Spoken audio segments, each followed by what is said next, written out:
recruiting update. A lot of stuff is changing, right? Last night, if you were looking at the news, if you were looking at all the headlines, you'll see a Hayes Fawcett post saying Lamar Brown is not coming to LSU. Now, things have changed. Now he is taking his official visit. I was a little worried, G, and this is recruiting, right? He was at Texas A&M. Some of the highest bidders are over there in College Station. They got a deep, deep pocketbook, and I think they were, they were doing a little bit of negotiating. They were doing a little bit of strategizing.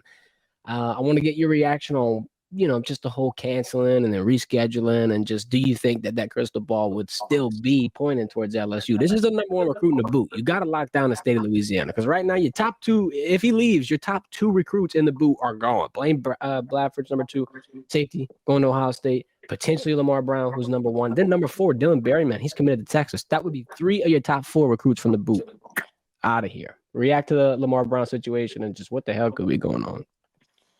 First of all, I'm gonna react to the tweet he said. Shout out to Mason Smith, who was in the recruiting department for Texas A&M.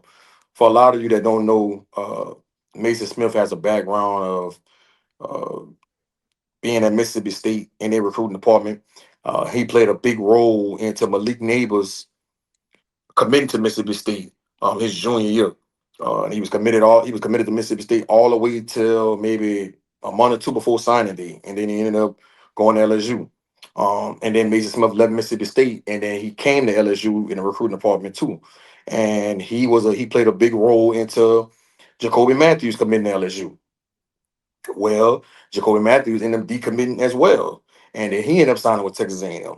So now we're here where Mason Smith is at Texas A&M, and he has Lamar Brown, who was the number one player in the state, 5-star kid that's looks like he's on the verge of getting a commitment from Lamar Brown. I think Mason Smith does a great job of building relationships and recruiting these kids, and getting them to understand everything about that program, and shows them the vision and where they can be in 2 to 3 years. But if history repeats itself, he'll be 0-3. Jacoby Matthews committed and gave Mason Smith a lot of credit, ended up not coming to LSU. Like I said, he had Malik Neighbors committed. Malik Neighbors changed his mind. He ended up going to LSU. So we'll see how this will play out. I think when Lamar Brown tweeted that he wasn't coming on the visit, I think that was just an emotional decision he had made at that moment. But I'm pretty sure some of these LSU coaches and that staff got on the phone, ended up talking to his mother and him, and kind of getting him to settle down and say, look, come on now, what we doing here? What we doing here, man? You not gonna give us a shot to court y'all? Come on now. And I think that's what made him change his mind. And look, I've been saying this all along, that Lamar Brown has a great head on his shoulders. Just getting to know him over the last couple of years, this kid is not a kid that doesn't understand how recruiting works. He's not a kid that doesn't understand the big picture. So he's going to make a logical decision. But with all that being said, LSU got to do their part as far as NIL wise, and they got to do their part on selling him on the vision of being the next top offensive lineman to come out of LSU. And I think with some of these offensive linemen committing to LSU, that could be playing a factor into Lamar Brown's thought process too when they talk about coming in, because I think he wants to play as a true freshman. And look, I think he's skilled enough and has the body to be able to be able to play as a true freshman. I think he could do something similar to what Emory Jones did. So it's going to be very, very interesting to see how this is going to play out over the next 2 to 3 months. And LSU got their work cut out for them. I'm glad you brought up the other commitments, right? That was another question that I was going to have for you. You saw the number one offensive lineman in Mississippi, Emmanuel Tucker, commits, and this dude's a unit, dog. 6'7". I think he's 280 pounds. Mix that with the current O-line depth. We were talking about all the guys that you'll see returning, the Mubangas, the Tyrees, the Westons. They got eligibility still. Then they're going to have experience. And I just wanted to know what's going to weigh into that in terms of how can a college like LSU pitch to a recruit, you know what, you're gonna have a shot. Because a lot of times I feel like, and you know it best, there's a empty promise sometimes given to recruits, right? Sometimes they're just led in a direction that would benefit the school rather than the player. Like, how do you get into Lamar Brown, who's a great athlete, two-way player, playing offensive line, defensive line, just a phenomenal prospect. Then he's a number one in Louisiana, right? That's a crown jewel of a lot of people's recruiting classes. So he's going to be pulled in all kind of directions. How do you sort out what's good, what's bad, what's true, what's not, and just if you were giving Lamar Brown some advice, what would it be in this situation? Basically, I would want to know from him what's important to you. Give me the three top things that are important to you when it comes to planning a school. And then I would dive into those three things and ask him a multitude of questions to make sure he understands that, let's just say if he said playing time or starting as a freshman. Let's say that was one of his three things that was important to him. One of the things I would ask him is do you think you'll be ready for that mentally and physically? Do you think Have you thought about if you did play as a true freshman and things didn't go your way, right? Could that discourage you and kind of have you starting to doubt yourself if you could play that level? Because it's two folds that I've seen it go both ways. I've seen guys come in and play as a true freshman and they don't have a good year and their career go downhill. And I've also seen guys play as a true freshman and they keep ascending. So that's something you got to think about. And only he knows that. He knows his body, he knows his mental makeup, he knows if that's something he can handle. And I think his coaches that's been coaching in the last 4 years at UI, they know. I think that's a conversation he should be having with his coaches about, Coach, do you think I'm physically and mentally ready to play in the SEC as a true freshman? And I think that his coaches will be honest with him. The next thing is proximity, right? Let's just say Texas A&M is somewhere that he's thinking about committing to. You know, are you cool with your mother being 5.5 hours away? Is that important to you?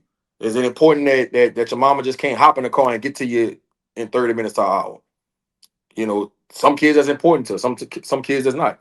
Maybe Texas A&M might move his mother and his siblings out there. I don't know. So that's the kind of questions that I would be asking him. The league that you're playing in, does it have to be the SEC? Does it matter? As long as it's Power Five.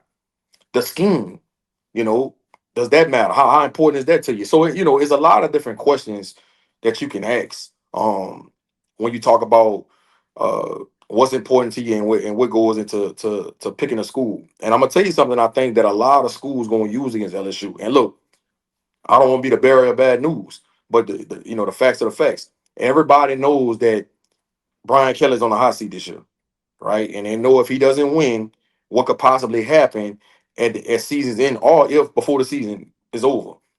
And you best believe a lot of these schools are using that against LSU in recruiting. Look, you sure Hmm. you won't commit to LSU? You sure you won't go there? You don't even know if Brian Kelly gonna be there. They got a lot of pressure on him this year.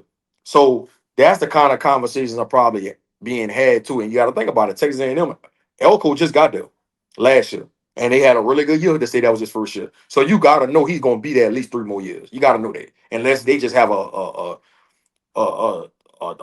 terrible season this year where they only win 6 or 7 games, which I don't see happening.